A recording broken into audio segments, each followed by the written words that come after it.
pour ou contre l'ouverture de la frontière algéro-marocaine? Voilà. Bon, il faut faire un petit recul historique pour comprendre que cette frontière a été fermée après les accusations qui ont été portées contre le gouvernement algérien d'avoir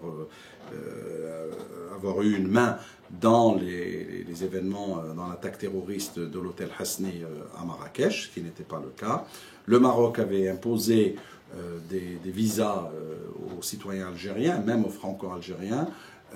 Donc l'Algérie avait, en guise de représailles, avait fermé, non seulement avait établi elle aussi une réciprocité en imposant des visas aux Marocains, mais aussi en fermant la frontière.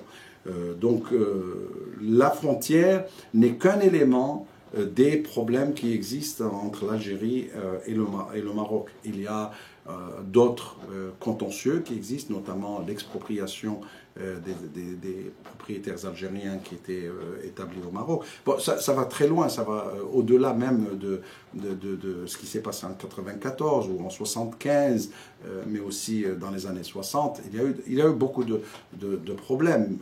Donc la réouverture de la frontière, qu'on soit pour ou contre, n'est pas très important. Il s'agit de savoir ce que cette réouverture, quelles sont les raisons pour lesquelles elle est fermée et pourquoi elle devrait être ouverte. Elle est fermée parce que les Algériens aujourd'hui estiment qu'il faut résoudre les autres problèmes, qu'elle doit faire partie, si vous voulez, d'un package de règlement des contentieux qui existent entre l'Algérie et le Maroc. Et cela n'inclut pas le Sahara occidental, puisque les Algériens estiment que la question du Sahara occidental est entre les mains des Nations Unies, qu'elle est là pour contribuer à une solution, si on lui en fait la demande. Donc la question du Sahara. Mais il faut quand même insister sur le fait que cette question a un certain poids dans les relations, enfin dans le conflit qui existe, enfin pas dans les contentieux qui existent entre l'Algérie et le Maroc. L'Algérie voudrait voir une résolution de ce conflit. L'Algérie a quand même une centaine de milliers ou 200 000 réfugiés sur son territoire, à Tindouf, etc. L'Algérie aurait voulu qu'il y ait un règlement juste et équitable de cette question. Le Maroc ne l'entend pas de cette oreille. Le Maroc ne le fait pas.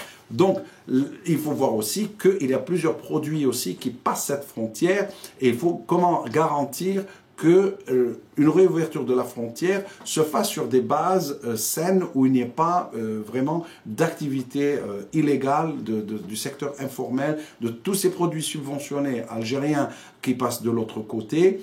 Et bien sûr, pour le Maroc, c'est évident qu'une réouverture va avantager le Maroc oriental qui souffre justement de cette fermeture puisqu'il y a moins de touristes algériens qui arrivent, il y a moins de produits. Donc l'activité économique dans cette partie, ce n'est pas le Marrakech où il y a une activité touristique extraordinaire.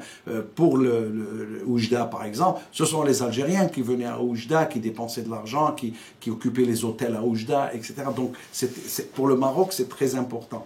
Pour les Algériens, la réouverture que la frontière soit ouverte ou fermée, pour le gouvernement, ça ne fait absolument rien. Ce n'est ni un gagnant-gagnant, ni un gagnant-perdant pour l'Algérie.